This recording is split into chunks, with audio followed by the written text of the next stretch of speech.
السلام علیکم۔ S M Islamic Urdu میں آپ کو خوش آمدید۔ کروڑوں درود نبی کریم صلی اللہ علیہ وآلہ وسلم پر اور آپ صلی اللہ علیہ وآلہ وسلم کے آل پر جنہوں نے ہمیں راہ ہدایت دکھائی۔ حضور اکرم صلی اللہ علیہ وآلہ وسلم اللہ کے آخری رسول ہیں، آپ خاتم النبیین ہیں اور آپ کے بعد کوئی نبی نہیں آئے گا۔ حضور پاک صلی اللہ علیہ وآلہ وسلم کی شان کو بیان کرنے کے لیے اگر سمندر سیاہی بن جائیں اور درخت قلم اور اس جیسے اور بھی سمندر ہوں تو آپ صلی اللہ علیہ وآلہ وسلم کی تعریف کرنا ناممکن ہے۔ نبی پاک صلی اللہ علیہ وآلہ وسلم کے اوصاف میں سے چند کا ذکر کرنے کی سعادت حاصل ہوئی ہے۔ نبی پاک صلی اللہ علیہ وآلہ وسلم نے مکہ سے مدینہ کی طرف جب ہجرت کی تو راستے میں بے شمار واقعات رونما ہوئے۔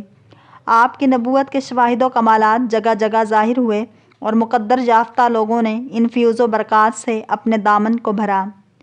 زمخشری نے کتاب ربیع الابرار میں معبد کی خالہ زاد بہن ہند سے روایت کی ہے کہ حضرت صلی اللہ علیہ وآلہ وسلم نے میرے خیمہ میں آرام فرمایا تھا۔ جب بیدار ہوئے تو پانی مانگا اور ہاتھ دھوئے، کلی کر کے پانی خیمے کے پاس ہی ایک درخت کی جڑ پر پھینک دیا۔ صبح ہوئی تو ہم نے دیکھا کہ وہاں ایک سرسبز و تناور درخت اگا ہوا ہے اور پھل سے لدا ہوا ہے جس سے خوشبو آ رہی ہے۔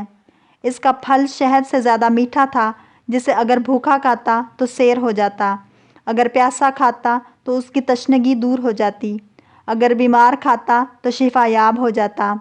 جو بھیڑ بکری اس کے پتے کھاتی پرشیر ہو جاتی یعنی دودھ دینے لگتی۔ ہم نے اس درخت کا نام مبارکہ رکھا تھا۔ لوگ دور دور سے ہمارے پاس بیماروں کو لے آتے جو اس کا پھل کھاتے شفا یاب ہو جاتے۔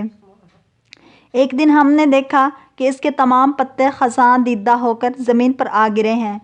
ہمیں بہت دکھ ہوا۔ ناگہاں حضرت صلی اللہ علیہ وآلہ وسلم کے انتقال کی خبر ملی۔ اس واقعے کے 30 سال بعد ہم نے دیکھا کہ اس کے تنوں سے ٹہنیوں تک کانٹے ہی کانٹے ہیں اور پھل جھڑ گئے ہیں۔ اسی دن ہمیں سیدنا علی کرم اللہ وجہہ الکریم کی شہادت کی خبر ملی۔ اس کے بعد پھر اسے پھل نہیں لگتا تھا۔ ہم اس کے پتوں سے نفع اندوز ہوتے رہے۔ ایک دن ہم اٹھے تو اس کے تنے سے خون بہہ رہا تھا، اس کے پتے مرجھا گئے تھے۔